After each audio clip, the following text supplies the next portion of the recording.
Lecture du livre du prophète Daniel. En ces jours-là, le roi Balthazar donna un somptueux festin pour les grands du royaume au nombre de 1000, et il se mit à boire du vin en leur présence. Excité par le vin, il fit apporter les vases d'or et d'argent que son père Nabuchodonosor avait enlevés au temple de Jérusalem. Il voulait y boire, avec ses grands, ses épouses et ses concubines.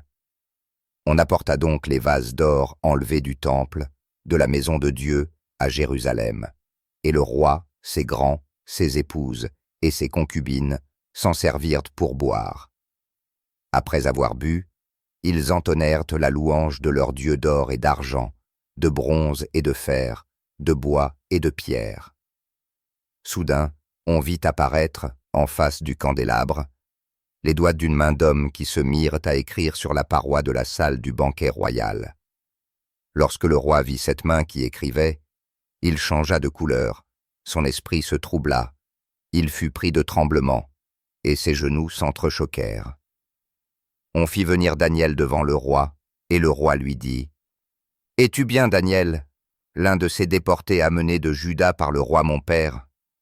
J'ai entendu dire qu'un esprit des dieux réside en toi, et qu'on trouve chez toi une clairvoyance, une intelligence et une sagesse extraordinaires. J'ai entendu dire aussi que tu es capable de donner des interprétations et de résoudre des questions difficiles. Si tu es capable de lire cette inscription et de me l'interpréter, tu seras revêtu de pourpre, tu porteras un collier d'or, et tu seras le 3e personnage du royaume. » Daniel répondit au roi, « Garde tes cadeaux et offre à d'autres tes présents. Moi, je lirai au roi l'inscription, et je lui en donnerai l'interprétation. Tu t'es élevé contre le Seigneur du ciel, tu t'es fait apporter les vases de sa maison, et vous y avez bu du vin, toi, les grands de ton royaume, tes épouses et tes concubines. Vous avez entonné la louange de vos dieux d'or et d'argent, de bronze et de fer, de bois et de pierre. Ces dieux qui ne voient pas, qui n'entendent pas, qui ne savent rien. Mais tu n'as pas rendu gloire au Dieu qui tient dans sa main ton souffle et tous tes chemins. C'est pourquoi il a envoyé cette main et fait tracer cette inscription. En voici le texte. Menez, menez, Tekel, ou Pharsine. Et voici l'interprétation de ces mots. Menez, c'est-à-dire compter. Dieu a compté les jours de ton règne et y a mis fin. Tekel, c'est-à-dire peser. Tu as été pesé dans la balance et tu as été trouvé trop léger. Ou Pharsine, c'est-à-dire partagé. Ton royaume a été partagé et donné aux Mèdes et aux Perses. Évangile de Jésus-Christ, selon saint Luc. En ce temps-là, Jésus disait à ses disciples, « On portera la main sur vous, et l'on vous persécutera. On vous livrera aux synagogues et aux prisons. On vous fera comparaître devant des rois et des gouverneurs, à cause de mon nom. Cela vous amènera à rendre témoignage. Mettez-vous donc dans l'esprit que vous n'avez pas à vous préoccuper de votre défense. C'est moi qui vous donnerai un langage et une sagesse à laquelle tous vos adversaires ne pourront ni résister ni s'opposer. Vous serez livrés même par vos parents, vos frères, votre famille et vos amis, et ils feront mettre à mort certains d'entre vous. Vous serez détestés de tous à cause de mon nom, mais pas un cheveu de votre tête ne sera perdu. C'est par votre persévérance que vous garderez votre vie. » On se penche aujourd'hui sur une histoire fascinante, celle de 2 destins qui se retrouvent face au divin. D'un côté, on a un royaume entier que l'orgueil va mener tout droit à la catastrophe. Et de l'autre, des gens simples dont la foi va être mise à rude épreuve, mais qui au final sera sauvée. C'est vraiment une histoire de jugement, mais aussi et surtout de persévérance. Tout commence avec cette image. Franchement, ça donne des frissons. Imaginez la scène, un grand banquet, la fête bat son plein. Musique, vin, tout y est. Et soudain, plus un bruit. le silence total. Des doigts, juste des doigts, sortis de nulle part, se mettent à écrire sur le mur. Le décor est planté et on sent que ça va mal se terminer. Alors, on est où exactement ? On est dans le palais du roi Balthazar, un roi qui, au milieu de ce qui devait être une fête mémorable, est en fait sur le point de sceller son propre destin, sans même s'en rendre compte. Et attention, ce n'est pas un petit dîner entre amis, c'est une véritable démonstration de pouvoir. 1000 des plus hauts personnages du royaume sont là. Le vin coule à flot, l'ambiance est à l'insouciance, à l'ivresse, mais surtout, il y a cet orgueil, cette arrogance qui flotte dans l'air. Et on sait comment ça finit, l'orgueil démesuré. C'est là que le roi va trop loin. Il commet l'irréparable. Porté par l'alcool, il ordonne qu'on lui amène les vases sacrés qui avaient été volés dans le temple de Jérusalem.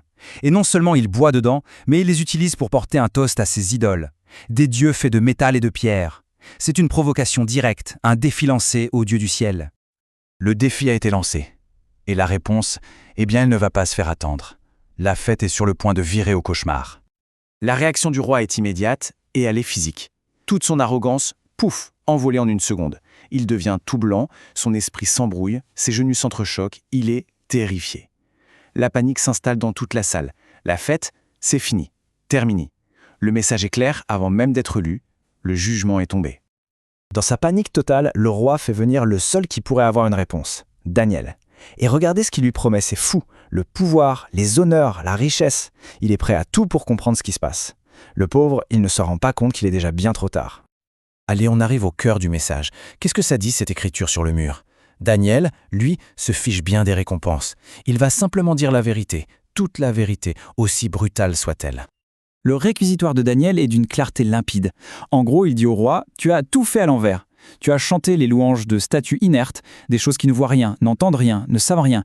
Et pendant ce temps, tu as complètement ignoré le Dieu vivant, celui qui tient littéralement ton souffle entre ses mains. Et voilà, donc le verdict, mot pour mot, chaque terme est une sentence. Mener, ça veut dire compter, tes jours sont comptés, c'est la fin. Tekel, ça veut dire peser, on t'a mis sur la balance et tu ne fais pas le poids. Et enfin, farcine, partager, ton royaume ne t'appartient plus, il va être divisé et donné à d'autres. C'est concis, implacable, il n'y a pas d'appel possible. Et c'est là que le contraste est dingue. Le roi a loué des objets sans vie. Mais qu'est-ce qui loue vraiment Dieu ? Eh bien, c'est la création elle-même.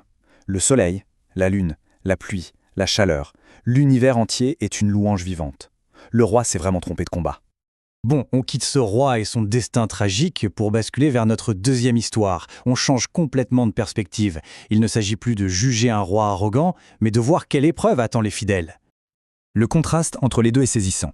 D'un côté, Balthazar, au sommet de son pouvoir, qui défie Dieu et perd absolument tout. De l'autre, les disciples, qui partent de rien, qui sont dans l'adversité la plus totale et à qui on promet de tout gagner. Deux chemins, deux destins radicalement opposés. Mais attention, on ne leur promet pas une vie facile, loin de là. Ce qui les attend, c'est terrible. On leur annonce qu'ils seront persécutés, trahis par leur propre famille, leurs amis, qu'ils seront traînés devant les tribunaux, détestés par tout le monde, et même que certains y laisseront leur vie. Ça semble bien sombre tout ça, mais, et c'est un grand mais, au cœur de cette prophétie terrible se cache une promesse absolument éclatante. En réalité, ce n'est pas une histoire de défaite, mais une leçon sur ce qu'est la vraie victoire. Et voici le point clé. Ils ne seront pas seuls face à leurs accusateurs. La promesse, c'est qu'au moment décisif, ils n'auront même pas à réfléchir à quoi dire. On leur donnera les mots, la sagesse, des arguments imparables. Ce sera l'occasion pour une puissance supérieure de parler à travers eux. On arrive là à la phrase la plus paradoxale et peut-être la plus forte de toutes. Juste après leur avoir annoncé que certains seraient mis à mort, on leur donne cette assurance incroyable. Ça nous force à nous poser la question. Qu'est-ce que ça signifie vraiment être perdu ou être sauvé ? 0. Le chiffre est absolu. La promesse, ce n'est pas qu'ils vont survivre physiquement, non. La promesse, c'est que l'essentiel, leur âme, leur vie véritable aux yeux de Dieu, ça, personne ne pourra jamais y toucher. C'est une protection totale de ce qui compte vraiment. Le mot-clé de tout ça, c'est donc la persévérance. Mais ce n'est pas juste le fait de serrer les dents en attendant que l'orage passe, c'est un témoignage actif, c'est continuer à vivre sa foi si intensément que même face à la mort, la vie essentielle, la vraie vie, est non seulement préservée, mais affirmée. C'est comme ça qu'on garde sa vie.